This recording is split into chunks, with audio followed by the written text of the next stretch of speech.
Hey everyone! Today, I've got a fascinating story that takes us back in time to the early 17th century, involving none other than Johannes Kepler.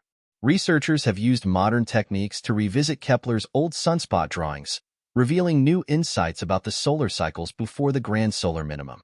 By recreating the conditions of Kepler's observations and applying modern statistical methods, an international team led by Nagoya University in Japan has pinpointed the position of Kepler's sunspot group.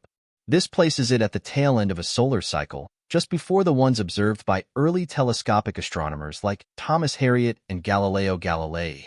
Their findings, published in astrophysical journal letters, could help resolve a long-standing debate about the duration of solar cycles at the start of the 17th century.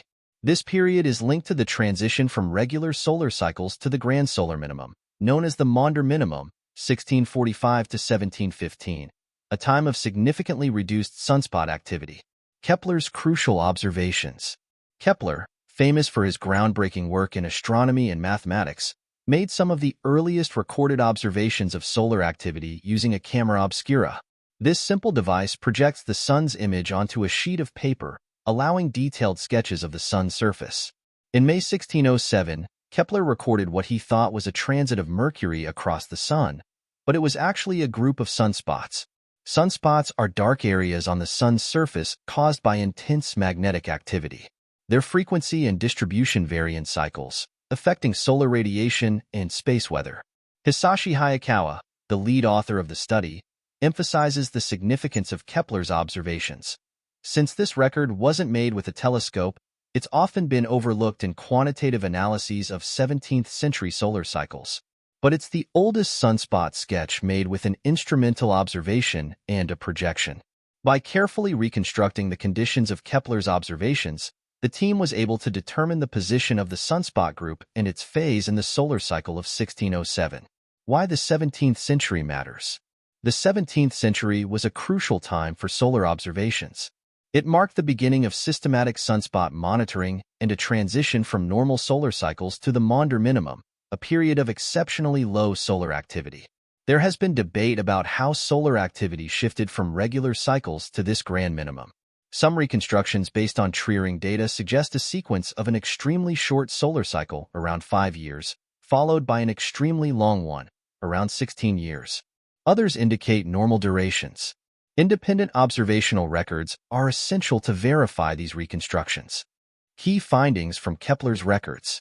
By analyzing Kepler's sunspot drawings and comparing them with contemporary data and modern statistical methods, the researchers made several important discoveries. Sunspot position. After adjusting Kepler's drawings for the solar position angle, they placed the sunspot group at a low heliographic latitude, suggesting that Kepler's original records differ from later schematic drawings. Solar cycle identification. Using Sporer's law and modern sunspot statistics, they identified the sunspot group as being at the end of solar cycle -13, not the beginning of cycle -14. Cycle transition. Their findings contrast with later observations showing sunspots at higher latitudes, indicating a typical transition from one solar cycle to the next according to Sporer's law. Cycle duration.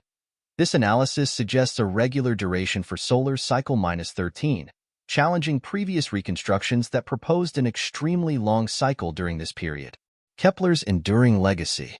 Kepler's observations extend beyond his time, informing ongoing debates about solar activity and the transition to the Maunder minimum.